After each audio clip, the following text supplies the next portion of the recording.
विविधा, विविध भारती के विविध रंगी कार्यक्रमों की विविधा।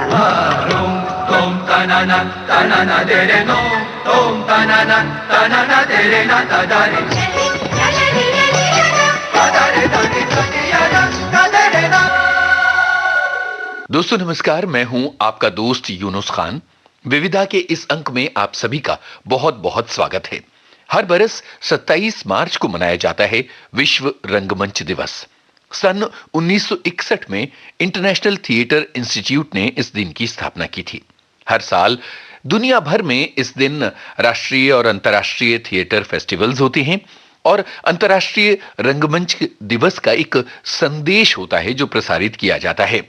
इस संदेश को विश्व रंगमंच दिवस के दिन आधिकारिक रूप से जारी किया जाता है और इसके लिए दुनिया से किसी एक थिएटर आर्टिस्ट का चुनाव किया जाता है। सन 1962 में फ्रांस के जीन काक्टे पहले इंटरनेशनल मैसेज देने वाले कलाकार बने।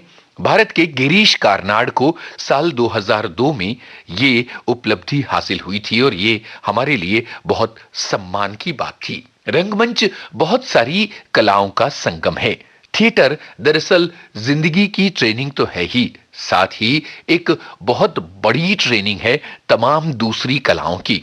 इसमें वेशभूषा भी शामिल है, इसमें प्रॉपर्टी भी शामिल है, लाइटिंग भी शामिल है, साउंड भी शामिल है और इस तरह से तमाम चीजें मिलकर एक नाटक खड़ा होता है और रंगमंच का कारवां आगे बढ़ता है। ऐसा माना जाता है कि पहला नाटक एथेंस में एक्रोपोलिस में थिएटर ऑफ डायनोसिस में आयोजित किया गया था। ये प्ले 5वीं शताब्दी के शुरुआती दौर में खेला गया था। इसके बाद ग्रीस में नाटक बहुत तेजी से फैला था। भारत में भी रंगमंच का बहुत ही समृद्ध अतीत रहा है, गजब का इतिहास रहा है। भारत के अगर सबसे बड़े नाटककार की बात करें तो हम कालिदास को सबसे बड़ा नाटककार कह सकते हैं। उनके 3 बड़े नाटक हुए हैं। एक है मालविकाग्निमित्रम, दूसरा अभिज्ञान शाकुंतलम और तीसरा विक्रमोर्वशीयम। इसके अलावा मोहन राकेश का आषाढ़ का एक दिन, मौलियर का माइसर, धर्मवीर भारती का अंधा युग, विजय तेंदुलकर का घासीराम कोतवाल जैसे अनगिनत ऐसे नाटक हैं जो देश विदेश में बेहद लोकप्रिय हुए हैं। और भारत के कोने कोने में थिएटर ग्रुप्स मौजूद हैं जो नाटकों का मंचन करते हैं और नाटक खेलते हैं और जाहिर है कि नाटकों को लेकर लोगों की ललक बहुत ज्यादा रहती है। कालिदास के नाटक अभिज्ञान शाकुंतलम की प्रसिद्धि बहुत ज्यादा है और दुनिया भर की भाषाओं में इसका अनुवाद हुआ है। आप जानते ही होंगे कि राजा दुष्यंत की ये कहानी है जो वन में परित्यक्त ऋषि पुत्री शकुंतला से प्रेम करने लगते हैं और दोनों जंगल में गंधर्व विवाह कर लेते हैं। राजा दुष्यंत अपनी राजधानी लौट आते हैं। इस बीच ऋषि दुर्वासा शकुंतला को श्राप देते हैं कि जिसके वियोग में उसने ऋषि का अपमान किया वही उसे भूल जाएगा। काफी क्षमा याचना के बाद आखिर दुर्वासा पिघलते हैं और ये कहते हैं कि राजा की अंगूठी देखते ही उन्हें सब याद आ जाएगा। दरअसल शकुंतला श्रृंगार रस से भरे सुंदर काव्यों का एक अनुपम नाटक है। इसके अलावा विक्रमोर्वशीयम रहस्यों से भरा नाटक है, पर आज हम विविधा में आपके लिए लेकर आए हैं मालविकाग्निमित्रम, जो कालिदास का रचा पहला नाटक था। ये राजा अग्निमित्र की कहानी है। अग्निमित्र एक निर्वासित नौकर की बेटी मालविका के चित्र से प्रेम करने लगते हैं। जब अग्निमित्र की पत्नी को इस बात का पता चलता है तो वो मालविका को जेल में डलवा देती है, मगर संयोग से मालविका राजकुमारी साबित होती है और उसके प्रेम संबंध को स्वीकार कर लिया जाता है। तो सुनते हैं नाटक मालविकाग्निमित्रम। मूल रचना कालिदास की है, अनुवाद सीताराम चतुर्वेदी का, रूपांतरकार और निर्देशक चिरंजीत। प्रस्तुत है मालविकाग्निमित्रम विश्व रंगमंच दिवस पर विशेष। विदिशा के राज प्रासाद की संगीतशाला में नृत्य सीखती हुई अनुपम सुंदरी मालविका की नूपुरों की ये मदमाती ध्वनि।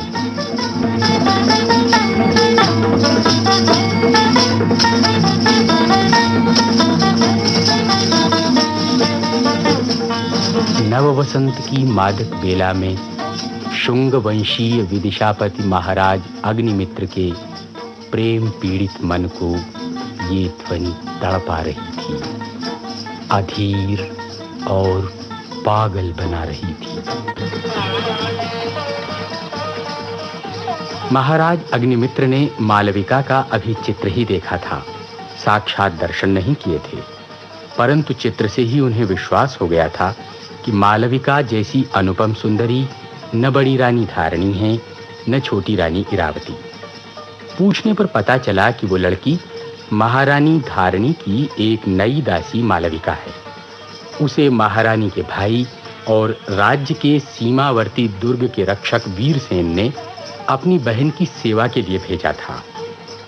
चित्र पर गड़ी अपने पति की लुब्ध मुग्ध दृष्टि के मर्म को महारानी धारणी तुरंत समझ गई।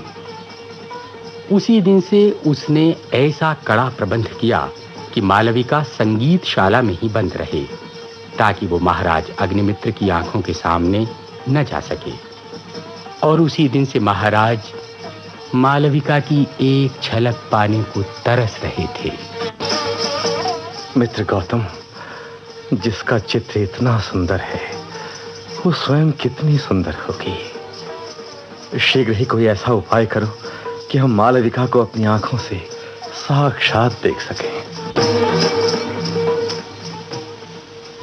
गौतम नामधारी विदूषक उपाय ढूंढने में लग गया।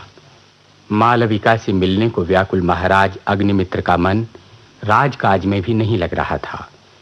वैसे वे पड़ोसी विदर्भ के राजा यज्ञसेन से बहुत ही रुष्ट थे।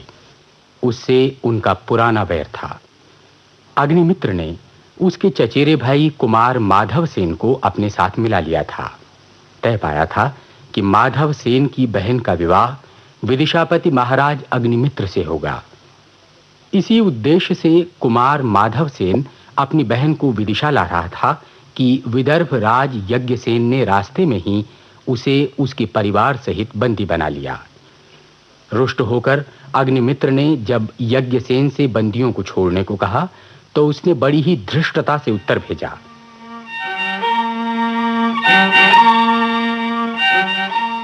मंत्री जी, पढ़िए पत्र। महाराज, उस दुष्ट यज्ञसेन ने लिखा है, मैं आपको सूचित करना चाहता हूं कि इस धरपकड़ में माधव सेन की बहन तो कहीं खो गई हैं। रही माधव सेन को छोड़ने की बात, सो आपने भी मेरे साले मौर्य सचिव को बंदी बना रखा है। यदि आप उसे छोड़ दें तो मैं माधव सेन को छोड़ दूंगा। ओह, हमारे साथ ये यज्ञसेन अदला बदली का व्यवहार कर रहा है। ये दुष्ट ऐसे नहीं मानेगा। मंत्री जी, अपने सीमांत रक्षक वीरसेन को आज्ञा दीजिए कि वो सेना लेकर विदर्भ पर चढ़ाई कर दे और यज्ञसेन जैसे खोटे शत्रु को जड़ से उखाड़ कर फेंक दे।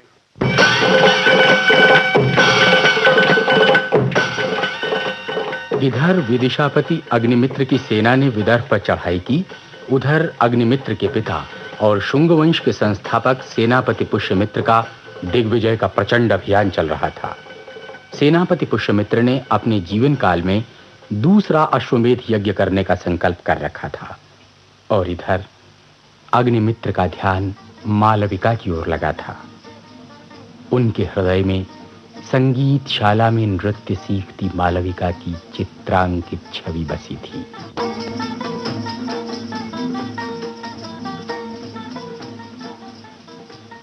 बहुत सोच विचार के बाद महाराज के मित्र विदूषक ने मालविका को उनकी प्यासी आंखों के सामने लाने का उपाय ढूंढ ही लिया। संगीतशाला में गणदास और हरदत्त नाम के दो नाट्याचार्य थे। मालविका गणदास की शिष्या थी। दोनों नाट्याचार्यों में से कौन अधिक योग्य है, इस प्रश्न को लेकर विदूषक ने गणदास और हरदत्त के बीच झगड़ा करा दिया। दोनों महाराज के पास आए। निर्णय के लिए महाराज ने बड़ी रानी धारणी और राजप्रासाद में रहने वाली पंडिता कौशिकी नाम की परिव्राजिका को बुला लिया। परिव्राजिका से विदूषक ने पहले ही साठगांठ कर ली थी। उसी को तटस्थ मानकर निर्णय का कार्यभार उस पर सौंपा गया। दोनों नाट्याचार्यों की योग्यता अयोग्यता की जांच के लिए ये तय पाया कि दोनों ही संगीतशाला में अपनी अपनी शिष्याओं का नाट्य कौशल राजा, महारानी और परिव्राजिका कौशिकी के सामने प्रदर्शित करें। निश्चय हुआ कि सबसे पहले नाट्याचार्य गणदास अपनी शिष्या मालविका का अभिनय दिखाएं।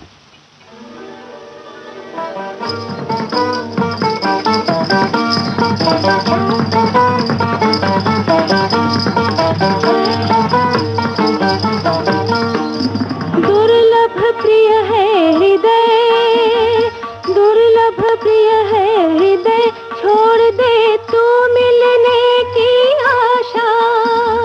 पर क्यों बाई आँख फड़कती, लेकर कुछ कुछ आशा, लेकर कुछ कुछ आशा। दुर्लभ प्रिय है हृदय।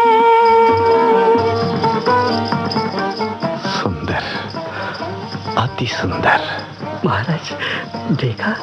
मित्र गौतम, इसे साक्षात देखकर हम सोचने लगे हैं कि चित्रकार ने ठीक ध्यान से इसका चित्र नहीं बनाया।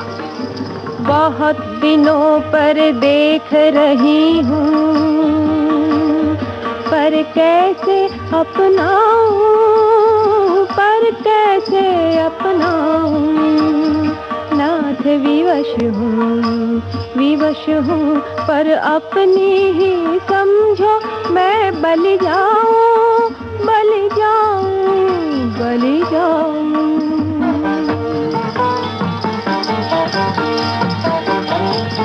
लीजिए महाराज, इसने तो इस गीत के बहाने अपने आप को आप पर न्यौछावर कर डाला। मैं भी यही समझता हूँ। सब इसने हमको संबोधित करके कहा है कि नाथ विवश हूँ, पर अपनी ही समझो। मालविका, अब तू जा। ठहरो ठहरो ठहरो, अभिनय में कुछ भूल रह गई। मैं पूछना चाहूंगा कि अच्छा पहले कौशिकी जी आप ही पूछ लीजिए। महाराज जी भर कर देख मैं लीजिए। क्या पूछूंगी? मैंने तो जो देखा है उसमें कहीं कोई दोष दिखाई नहीं दिया। मालविका ने गीत के सब भावों का ठीक ठीक अर्थ अंगों के अभिनय से भली भांति दिखा दिया है। आपका क्या विचार है महाराज? मेरा विचार हम हरदत्त जी के अभिभावक हैं और गणदास जी की अभिभाविका है महारानी। जो देखा है उससे अपने पक्ष का हमारा अभिमान कम हो गया है। गणदास जी, अपने परीक्षकों को संतुष्ट करने के लिए आपको बधाई। और हाँ अरे गौतम, तुम क्या कहना चाहते हो? महारानी, मुझे तो गणदास से ही एक बात कहनी है। जब पहले पहल अपनी सिखाई विद्या का लोगों के सम्मुख प्रदर्शन किया जाता है तो सर्वप्रथम हम जैसे ब्राह्मणों की पूजा करनी चाहिए। वाह, क्या नाट्य कला के मर्म की बात पूछी है।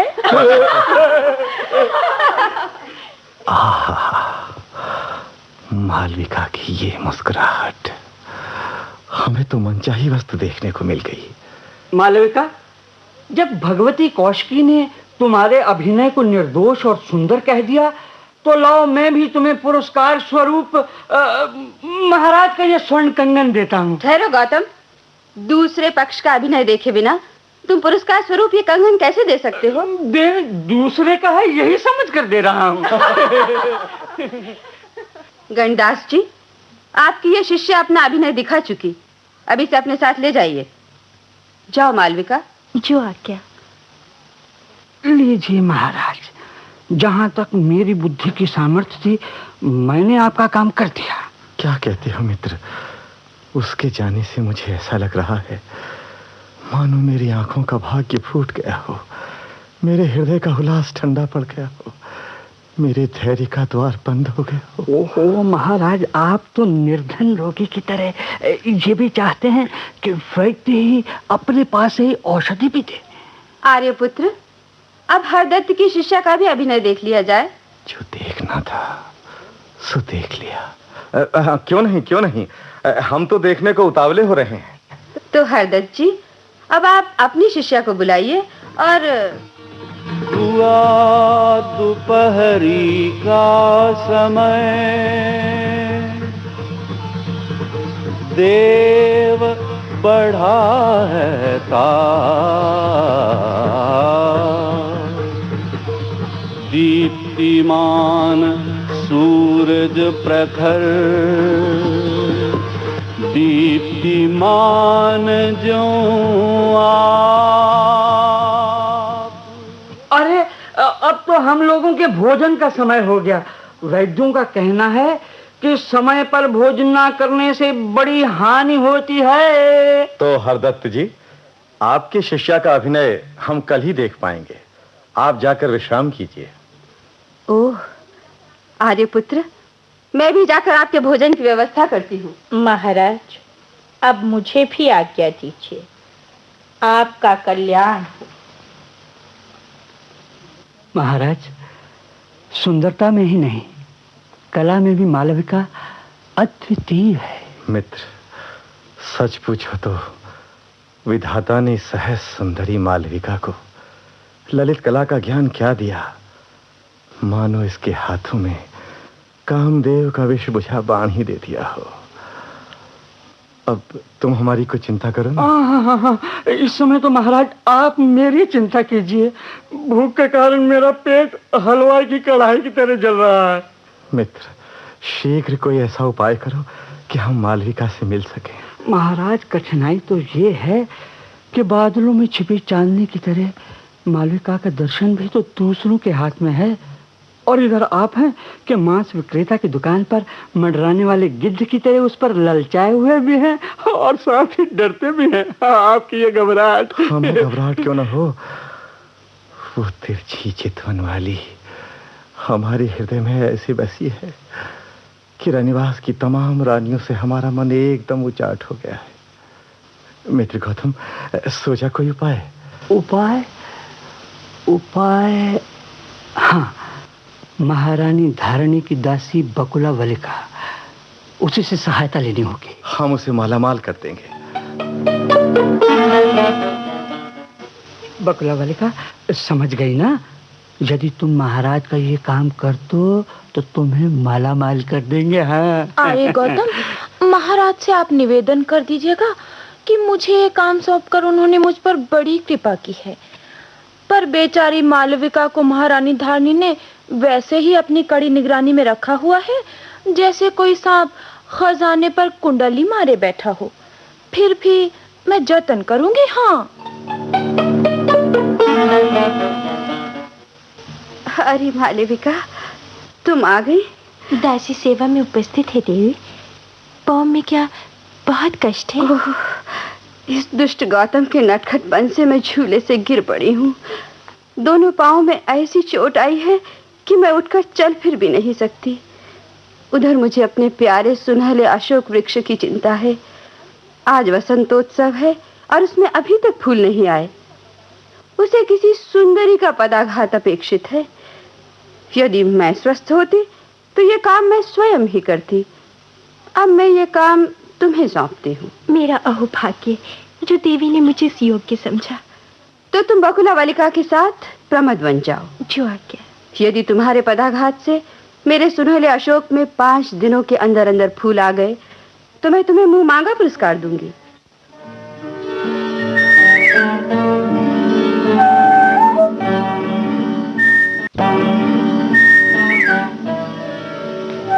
ये लीजिए महाराज, हम प्रमद वन में पहुंच गए।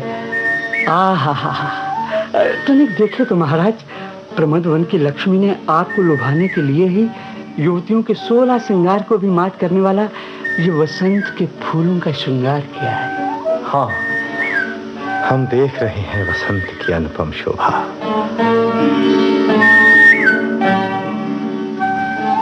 सुनो मित्र, इस मधुर कोकिल स्वर द्वारा वसंत ऋतु हमसे मानो पूछ रही है, क्यों प्रेम की पीड़ा सह नहीं पा रहे हो क्या?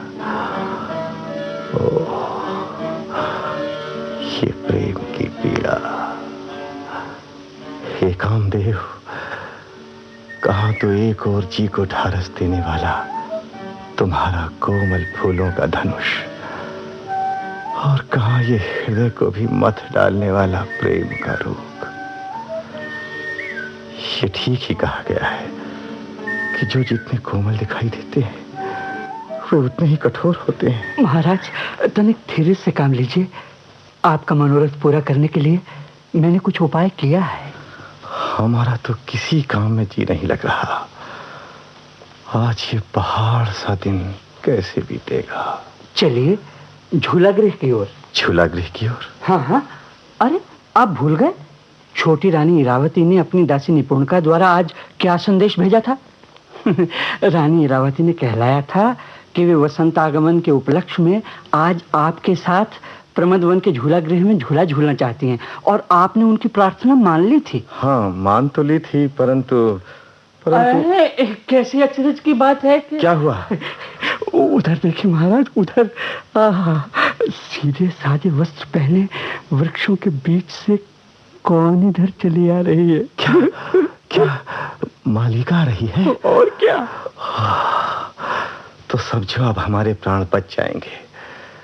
जैसे दूर से सारस का शब्द सुनकर प्यासे पथिक को यह भरोसा हो जाता है कि वृक्षों के झुरमुट के पीछे अवश्य ही कोई नदी होगी, वैसे ही ये जानकर हमारे व्याकुल मन को भी बड़ा धीरज मिला है कि मालविका पास ही है। लीजिए, वो पुष्प विहीन अशोक वृक्ष के नीचे आकर बैठ गई। ये सीधे साधे वस्त्रों में पहले से भी अधिक सुंदर लग रही है। देखो मित्र, इसने इन्हीं गिने आभूषण पहने हुए हैं, गाल एकदम पीले हैं, लगता है जैसे वसंत से परिपक्व पत्तों वाली किसी कुंदलता में इन्हीं गिने फूल बचे रह गए हों। तो इसे भी आपके जैसा ही प्रेम का रोग लग गया होगा महाराज। मित्रों को ऐसा ही सूझा करता है। अरे मालिका अपने आप कुछ कह रही है। आओ मित्र, हम लोग पास वाली उस लता के पीछे छिपकर सुने। लेकिन महाराज, अब तो छोटी रानी इरावती भी आ रही होंगी। मित्र, हाथी जब कमलिनी को देख लेता है तो उसे जल में छिपे घड़ियाल का ध्यान कहाँ रहता है। आओ उधर लता के पीछे।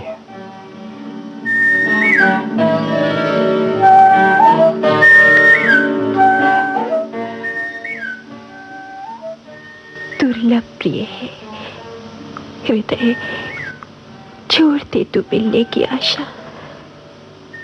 अरे हृदय, तू ऐसे की चाह क्यों करता है, जिस पर ना तो अपना कोई अधिकार है और ना जिस तक अपनी पहुंच ही है।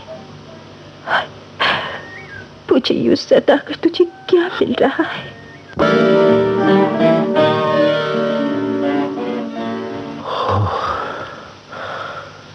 प्रीत की कैसी उल्टी रीत है। मित्र, इसने अभी तक अपने मन की व्याकुलता का कारण खोलकर तो बताया नहीं। अनुमान से भी इसके मन की ठीक ठीक था नहीं लग पा रही। हम कैसे समझ लें कि ये हमारे ही लिए व्याकुल हो रही है? महाराज, आपके मन का संदेह अभी दूर हो जाता है। वो देखिए, वो हमारी सहायिका बकला बलका उसके पास पहुंच गई। अरे ये बकुला बलिका साज श्रृंगार की इतनी सामग्री और नूपुर काहे को लाई है? अरे आप भूल गए महाराज कि महारानी धारिणी पांव की चोट के कारण चल फिर नहीं सकती, और इधर उनका प्यारा अशोक वृक्ष अभी फूला नहीं। अच्छा, तो अशोक पर पदाघात करने का काम मालविका को सौंपा गया है और उसी के लिए मालविका का श्रृंगार किया जाएगा। और नहीं तो क्या आपके लिए?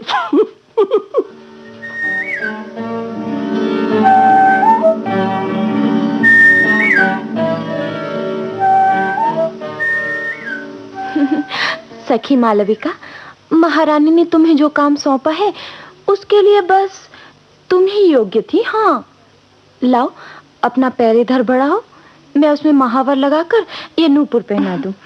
लो सखी।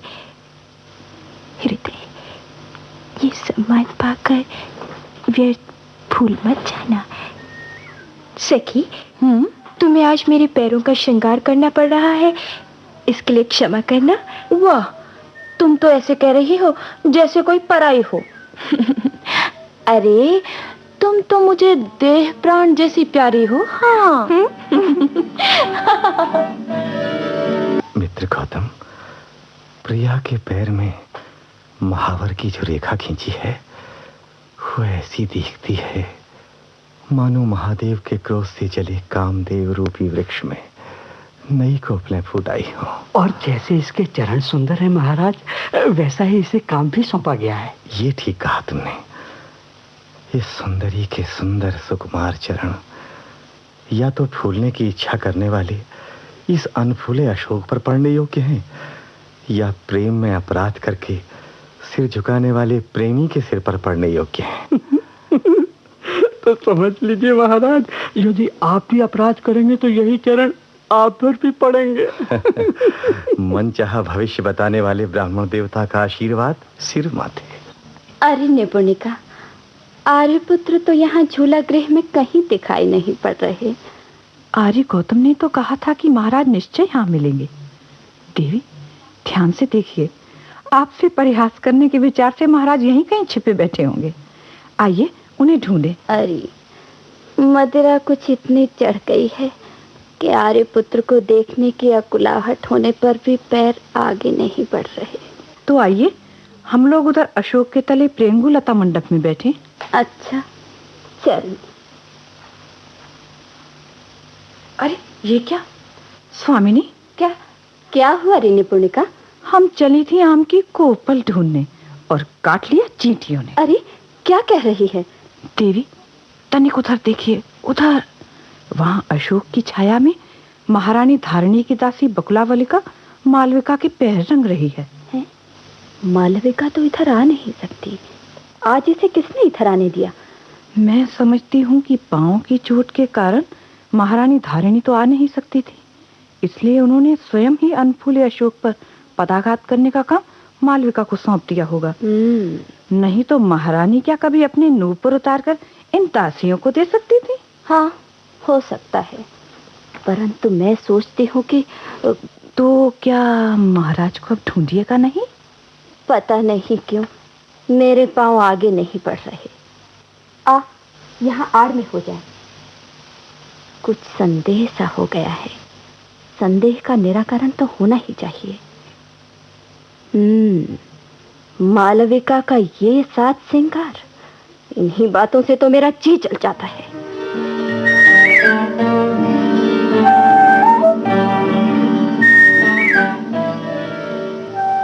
क्यों सखी, पैरों पर ये महावरी रंगाई पसंद आई? अपने पैरों की प्रशंसा करते मुझे लाज लगती है सखी। अच्छा सखी, ये तो बताओ कि श्रृंगार की इतनी बढ़िया कला तुम्हें सिखाई किसने? सच सच कह दूं, ये कला मैंने स्वयं महाराज से सीखी है। सच? बड़े भाग्यवान हो। इतने पर भी तुम्हें तनिक भी घमंड नहीं। पर मैंने जो कुछ सीखा है वैसी कला दिखलाने योग्य तुम्हारे सुंदर चरण पाकर आज तो मुझे अवश्य घमंड हो गया है। हाँ। लो, तुम्हारा एक पैर तो रंगा गया। आहा, ये पैर तो लाल कमल के समान खिला पड़ रहा है। लाओ अपना दूसरा पैर तो। मैं तो मनाती हूँ कि तुम सदा महाराज के अंक में रहो। सखी, ऐसी बेसिर पैर की बातें ना कहा करो। जो कहना चाहिए वही तो कह रही हूँ। हाँ, मैं तुम्हें प्यारी हूँ इसीलिए। मुझे ही नहीं, तुम महाराज को भी प्यारी हो। ये सब झूठ है। उनका तो मुझ पर तनिक भी प्रेम नहीं। सयानों का कहना है कि प्रेम की परीक्षा प्रेम से ही होती है। हाँ। क्या ये सब अपने मन से ही करती जा रही हो? ये प्रेम पगे शब्द स्वयं महाराज ने अपने मुंह से कहे हैं। सच? पर सखी, उधर महारानी का व्यवहार देखती हूँ तो रही से ही आशा भी मिट जाती है। अरे पगले, भौरों के डर से कोई कानों में आम्र मंजरी पहनना थोड़े ही छोड़ देता है। लो, इस पैर में भी महावर लग गया। अब इन दोनों पैरों में नूपुर पहना दूं?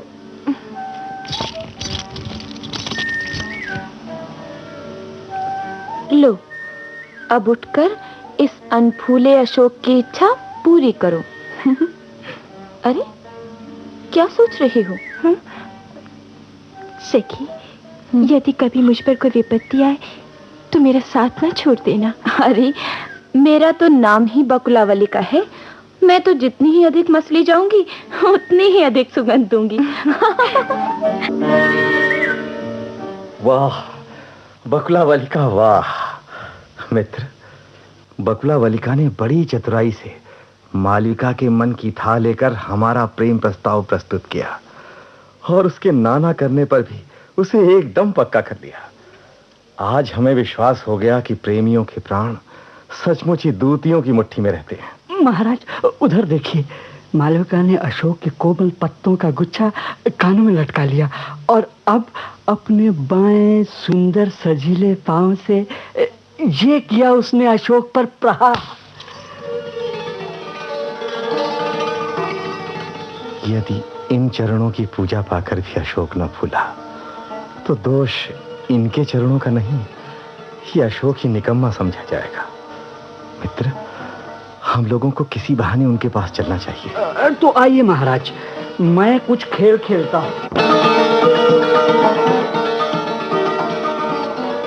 मालविका, हाँ? क्या हमारे प्यारे अशोक पर अपने पैर से प्रहार करके आपने कोई अच्छा काम किया? आर्य गौतम, महाराज भी क्यों रही बकुला वलिका? सब कुछ जानते हुए भी तुमने इन्हें ऐसी धृष्टता करने से रोका क्यों नहीं? आर्य गौतम, मैं आर्य, इसने धृष्टता जानबूझकर नहीं की। महारानी धारणी की आज्ञा का ही इसने पालन किया है।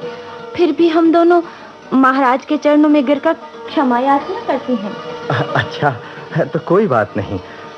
उठो मालविका, हमारा हाथ पकड़कर उठो। ठीक है, ठीक है, ठीक है। महारानी की आज्ञा तो माननी ही चाहिए थी। क्यों भद्रे, तुम्हारा ये किसलय कोमल बायां चरण अशोक वृक्ष पर लगने से दुखने तो नहीं लगा है? लजाओ नहीं विलासिनी, बोलो। आप सखी, महारानी को जाकर सूचना दी कि उनकी आज्ञा अनुसार हमने। अरे, पहले महाराज से जाने की अनुमति तो ले। भद्रे, तुम जा सकती हो, परंतु इससे पहले हमारी एक बात सुननी होगी।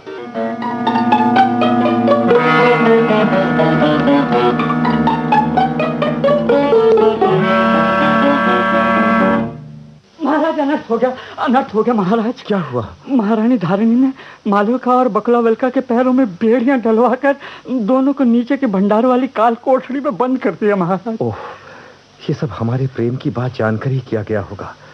हमारे किस वैरी ने देवी धारिणी को जाकर भड़काया? छोटी रानी इरावती ने महाराज।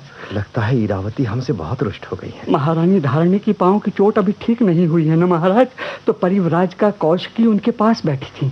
तभी इरावती भी कुशल मंगल पूछने के लिए वहां पहुंच गई और बातों बातों में आपका पूरा कच्चा चट्टा खोल के रख दिया। फिर क्या हुआ?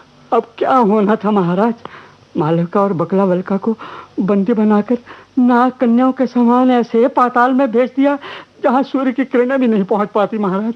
ये तो बहुत बुरा हुआ। कहो मित्र, उन्हें छुड़ाने का कोई उपाय हो सकता है या नहीं? अब उपाय क्या होगा महाराज?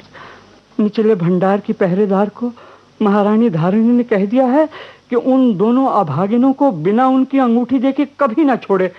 अब महारानी की वो अंगूठी कैसे हाथ लगे महाराज? मित्र, कोई युक्ति तो लड़ाओ। युक्ति? महाराज, महारानी की अंगूठी में नाग मुद्रा जड़ी हुई है ना? हाँ। तो उपाय मिल गया महाराज, मिल गया। कोई छिपकर सुन न रहा हो, कान में सुनिए। मैं नाक को बांध करके नाग मुद्रा उसमें लेके तुम ओह जियो मित्र, बहुत बढ़िया उपाय सोचा तुमने। बस अब देर न करो। तो आप महारानी धारिणी के पास जाइए।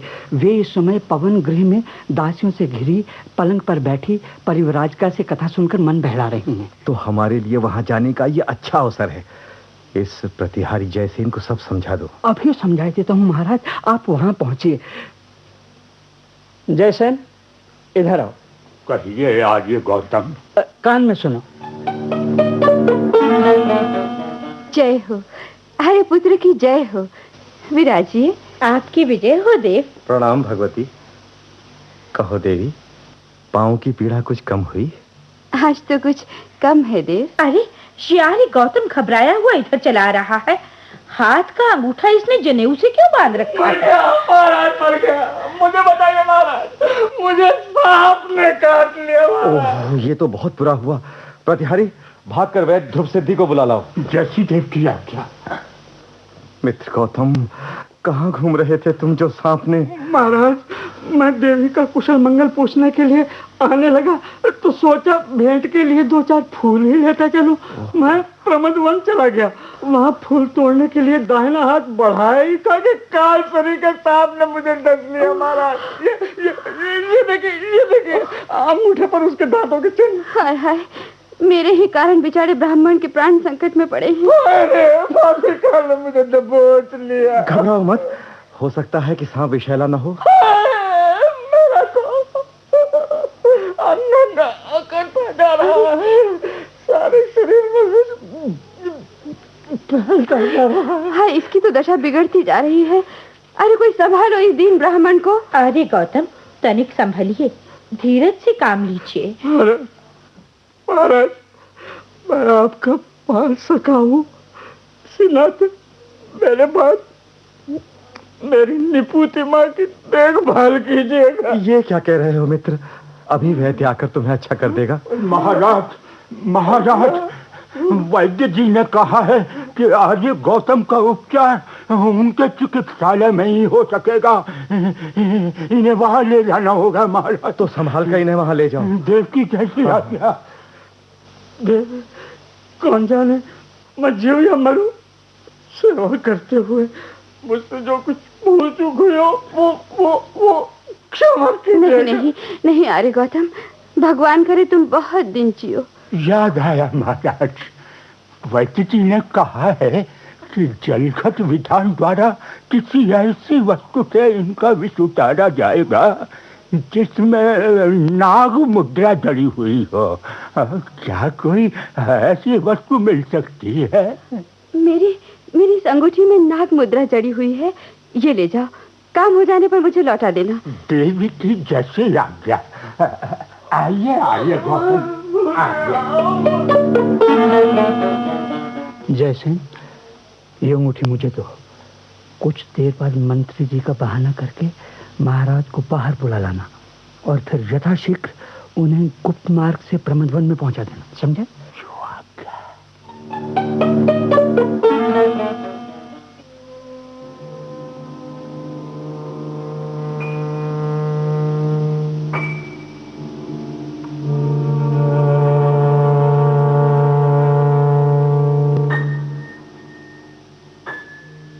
कौन?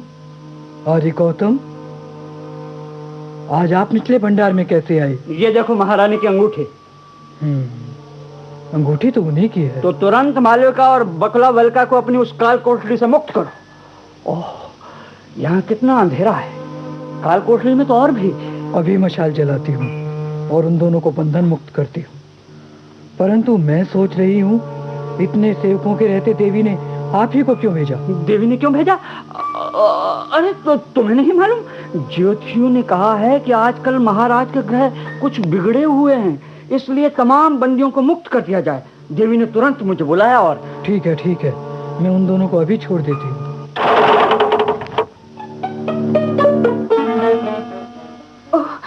आप धन्य है आर्य गौतम, परंतु आपने ये खेल कैसे खेला? ये मैं फिर बताऊंगा बकला वल्का। इस समय तुम मालविका को गुप्त मार्ग से समुद्र गृह में ले जाकर प्रतीक्षा करो। मैं महाराज को ढूंढकर वहीं लाया। जो आज्ञा।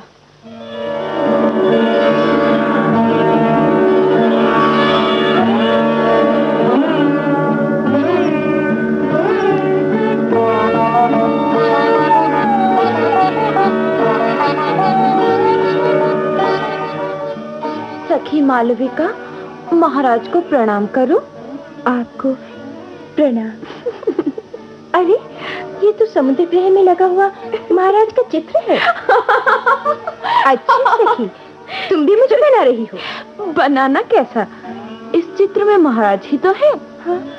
तो आओ हम दोनों प्रणाम करें। स्वामी की जय हो।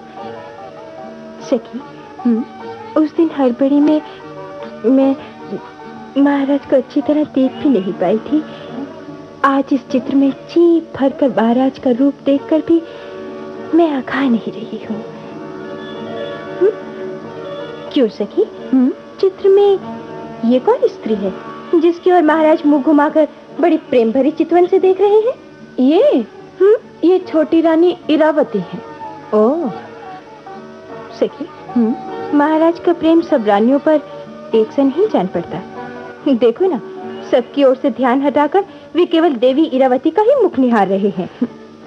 ये फूले चित्र के महाराज को सचमुच का महाराज समझकर डाह करने लगी है। अच्छा, तो मैं भी इसे बनाती हूँ। क्यों ना महाराज देवी इरावती का मुख निहारे, यही तो महाराज को सबसे अधिक प्यारी हैं। तो फिर मैं क्यों तिल तिल अपनी देह जलाऊं?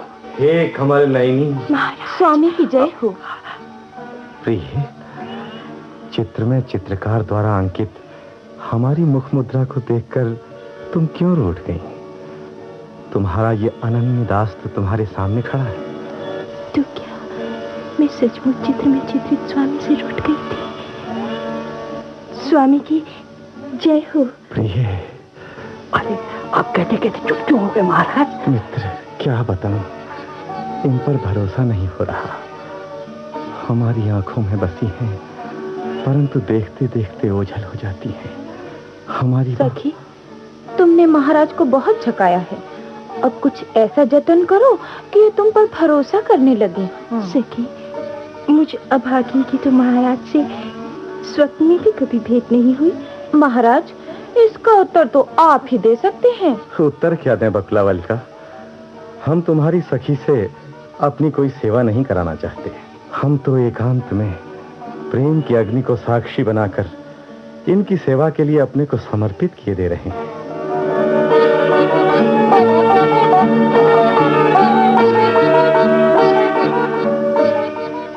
अरे बकुलावली का, उधर देख, उस नन्हे अशोक के पत्तों को वो हिरन चले जा रहा है। उसे भगाने चल चलिए।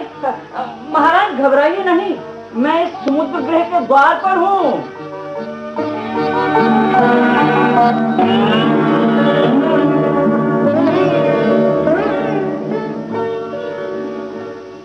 निपुणिका, ये सोचना ठीक है कि आर्य गौतम समुद्र गृह के द्वार पर अकेले सो रहे हैं? मैं स्वामिनी से झूठ थोड़ी ही बोलूंगी। बेचारे को सांप ने काटा था, तो चल वहीं चलकर हम उसका हालचाल जान लें। और देवी, आप कुछ कहते कहते रुक क्यों गई?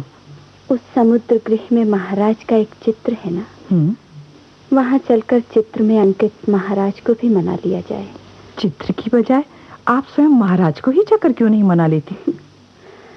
अरे पगली, किसी दूसरी से प्रेम करने वाले महाराज हमारे लिए वैसे ही हैं जैसे उनका चित्र।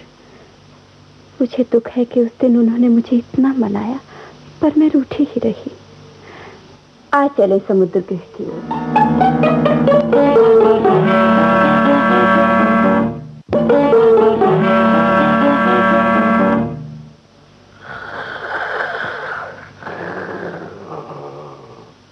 देवी, वो देखिए, आर्य गौतम सांड की तरह समुद्र गृह के द्वार पर बैठे बैठे सो रहे हैं। बेचारे की कैसी दशा है। लगता है विष का विकार अभी पूरी तरह दूर नहीं हुआ। पर इनके मुंह पर जो प्रसन्नता झलक रही है, उससे तो ऐसा नहीं लगता। हे देवी मालविका। सुना स्वामिनी, यह गौतम पेट तो भरता है आपके दिए लड्डुओं से, और स्वप्न में नाम रट रहा है मालविका का। मालविका, तुम छोटी रानी इरावती से भी ऊंचा स्थान पाओ।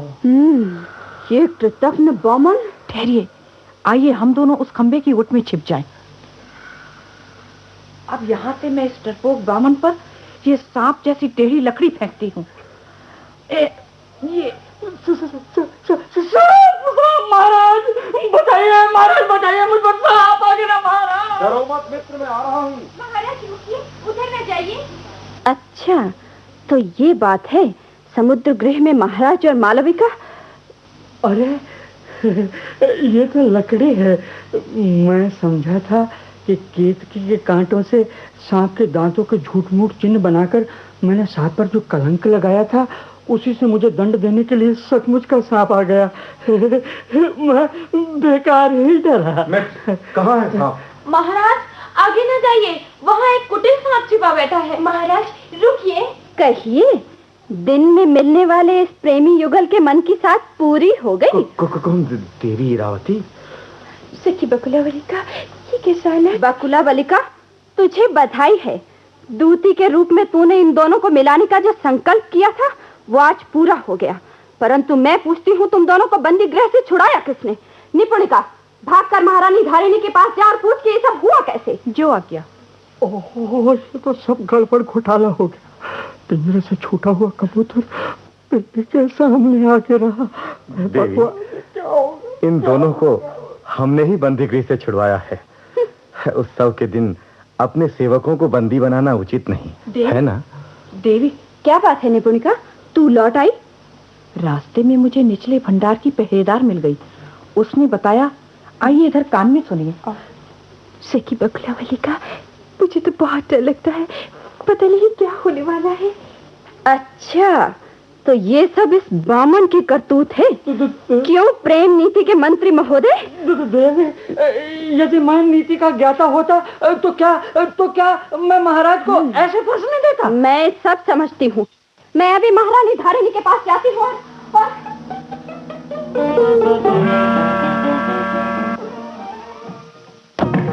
सुनो, राजप्रासाद वासियों सुनो, एक आश्चर्यजनक समाचार, हर्ष समाचार। महारानी के प्रिय सुनहले अशोक वृक्ष का हर्ष समाचार।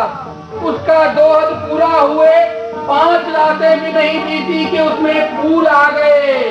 अपने सुनहले अशोक के फूलने पर महारानी अत्यंत प्रसन्न है। आज वे प्रमदवन में महाराज को बुलाकर सुनहले अशोक के फूलने का उत्सव मनाएंगी।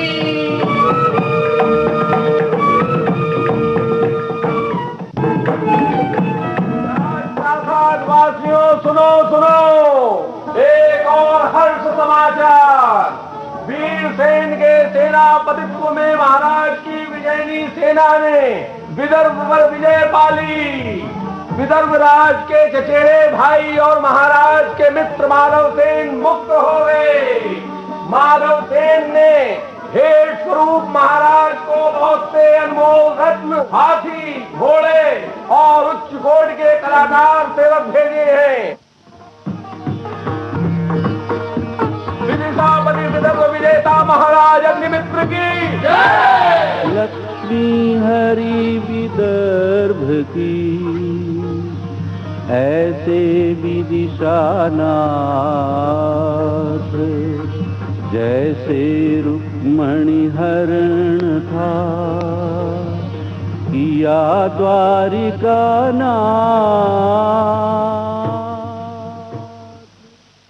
कुलभूषण विदिशापति महाराज अग्निमित्र प्रमदवन उत्सव में पधारे। शुंग कुलभूषण विदिशापति महाराज अग्निमित्र प्रमदवन उत्सव में पधार रहे हैं।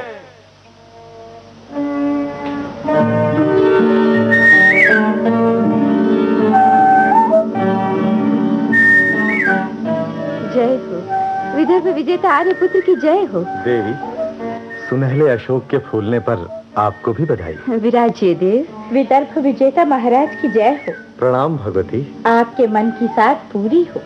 आर्यपुत्र, फूलों से लदे इस सुनहले अशोक की शोभा निहारिए।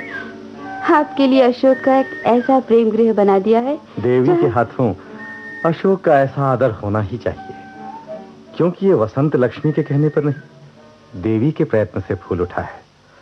और हाँ देवी, आज ब्राह्मणों को भी दान दक्षिणा दे दी गई है ना? हाँ महाराज, जब से अपने कुमार वसुमित्र को पूज्य सेनापति जी यज्ञ के घोड़े का रक्षक बनाकर ले गए हैं, तभी से उसके कुशल क्षेम के लिए मैं बराबर 400 स्वर्ण मुद्राएं योग्य ब्राह्मणों को दक्षिणा में देती रहती हूँ। हमारा पुत्र चिरजीवी हो। महाराज की जय हो। विदर्भ से जो कलाकार स्त्रियां आई हैं, यदि आज्ञा हो तो उन्हें सेवा में उपस्थित किया जाए। ले आओ। जैसी देव की आज्ञा। लीजिए महाराज, प्रस्तुत हैं। महाराज की जय हो। महारानी की जय हो। आप लोग किस कला में निपुण हैं? महाराज, हम लोगों ने संगीत सीखा है। लो देवी, इनमें से जिसे चाहो अपने लिए चुन लो। मालविका, आज्ञा देवी। देखो, इनमें से कौन संगीत में तुम्हारा साथ देने के लिए ठीक रहेगी? अरे राजकुमारी, आप यहाँ?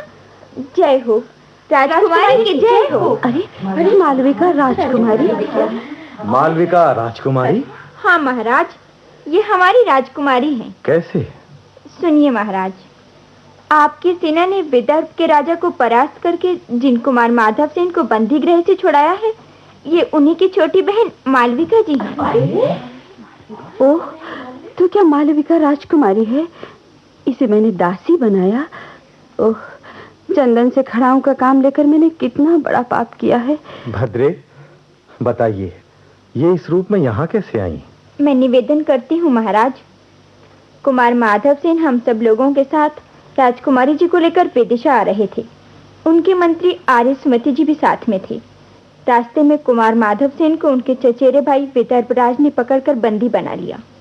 स्वामी भक्त मंत्री सुमति जी हमें पीछे छोड़ राजकुमारी जी को वहां से सुरक्षित निकाल कर ले गए। फिर क्या हुआ? आगे का हाल मुझे नहीं मालूम महाराज। आगे का हाल मैं अभागिन बताती हूँ महाराज। भगवती, आप? राजकुमारी, सन्यासिनी के वेश में ये तो आर्य कौशिकी जान पड़ती हैं। हाँ, वही है। प्रणाम भगवती। कल्याण हो। भगवती, क्या ये भी आपकी शिष्या हैं? हाँ महाराज, अब मैं पूरा वृतांत सुनाती हूँ। माधव सेन के मंत्री आर्य सुमति मेरे बड़े भाई थे। अच्छा, अब कुछ बात समझ में आने लगी।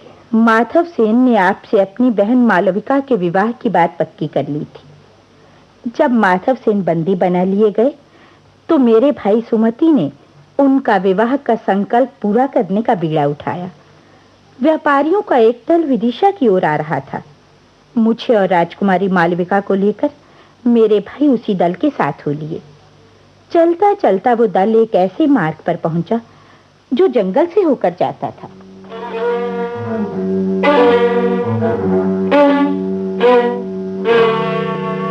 मंत्री जी, ये तो बड़ा ही भयानक जंगल है। यहाँ तो दिन मेरे जैसे रात हो गई हो। डरिए नहीं राजकुमारी जी, हमारे दल के साथ सशस्त्र सैनिक हैं। भैया, आप भी तो। मेरे जीते जी राजकुमारी जी, रंच मात्र भी भय नहीं होना चाहिए आपको। ये क्या हुआ? क्या सब लोग एकाएक रुक क्यों गए? जान जारी है, वो अपना सब सामान और धन चुपचाप यहाँ रख दो। वही हुआ ना जिसका भाई था, ठाकुर ने खेल दिया है। डरिए नहीं, सैनिकों की सहायता से मैं अभी इन डाकुओं को भगाता हूँ।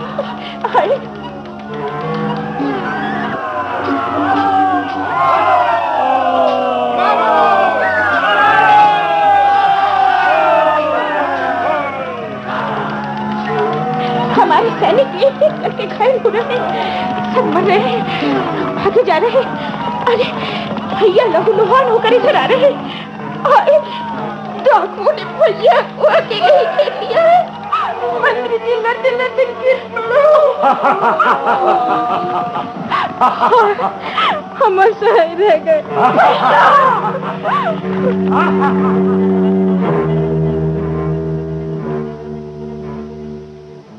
और इस प्रकार मेरे भाई आर्य सुमति ने प्राण देकर अपने स्वामी का भार चुका दिया। उस दुख के आघात से मैं मूर्छित हो गई। जब मुझे चेतना आई तो राजकुमारी मालविका वहां नहीं थी। दुख संताप से टूटकर मैं सन्यासिनी बन गई और आपके राज्य में चली आई। बाद में ये मालविका भी यहाँ दासी के रूप में आ गई। इनसे पता चला कि इन्हें आपके सीमांत रक्षक वीर सेन ने डाकुओं के चंगुल से छुड़ाकर यहाँ महारानी के पास भेज दिया है। ओह, विपत्ति आने पर मनुष्य का कितना अनादर हो जाता है। जो सती कहलाने योग्य रानी थी, उससे दासी का काम लिया गया। भगवती कौशिकी, मालविका ऊंचे घराने की कन्या है। ये बात छिपाकर आपने अच्छा नहीं किया। ऐसा न कहिए महारानी, मैंने सोच समझकर ही इस रहस्य को इतने दिन छिपाए रखा। जब इनके पिता जीवित थे तो एक साधु महात्मा ने भविष्यवाणी की थी। वो क्या? उसने कहा था, इस कन्या को 1 वर्ष तक दासी बनकर रहना पड़ेगा। उसके पश्चात इसका विवाह बड़े ही योग्य और प्रतापी पुरुष से होगा। जब मैंने देखा कि ये भविष्यवाणी आपके चरणों की सेवा करते हुए पूरी हो रही है तो मैं चुप्पी साधे रही। और महाराज की जय हो। मंत्री परिषद ने पूछा है कि जीते गए विदर्भ देश की कैसी व्यवस्था की जाए। हम चाहते हैं कि विदर्भ देश यज्ञसेन और माधव सेन में आधा आधा बांट दिया जाए।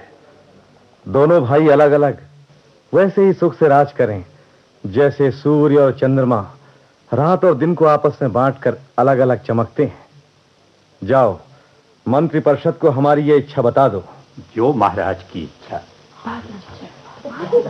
राजकुमारी, ये तो बहुत अच्छा हुआ।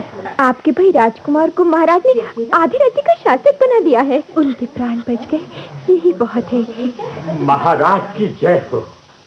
आपके पिता पूज्य सेनापति पुष्यमित्र का ये पत्र आया है। पिताजी का पत्र? लाओ देखें।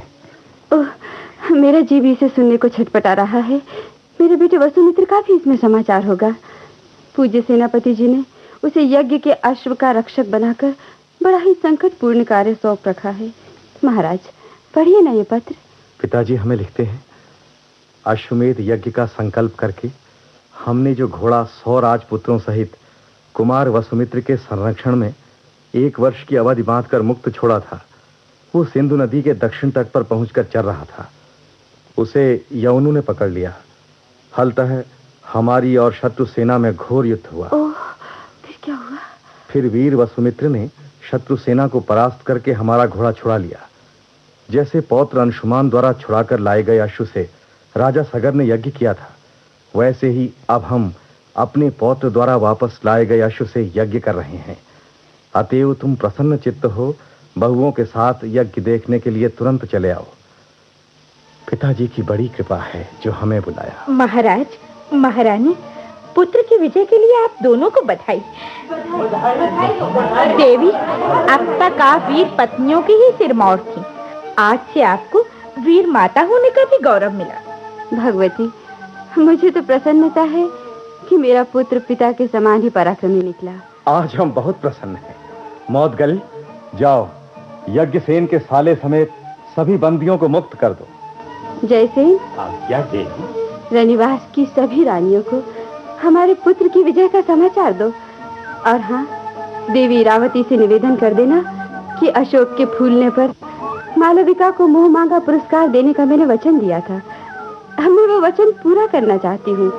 वे कोई विघ्न न डालें। देवी की जैसी आज्ञा। मालविका, इधर आओ। प्रस्तुत हो देवी। आर्यपुत्र, आपने कुमार की विजय का जो प्यारा समाचार सुनाया, उसके बदले में यह प्यारा पुरस्कार स्वीकार कीजिए। अरे, आप लज्जा क्यों रहे हैं? मालविका को ग्रहण कीजिए। देवी, महाराज तो लोक व्यवहार दिखा रहे हैं। ऐसे अवसर पर सभी नए दूल्हे लज्जा ही करते हैं। मालविकाग्निमित्रम कालिदास की इस मूल रचना का रेडियो नाट्य रूपांतरण अभी आपने सुना। अनुवाद सीताराम चतुर्वेदी का था।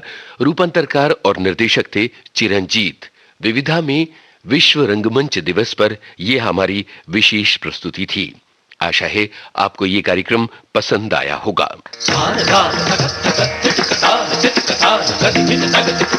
ये थी विविध भारती के विविध रंगी कार्यक्रमों की विविधा।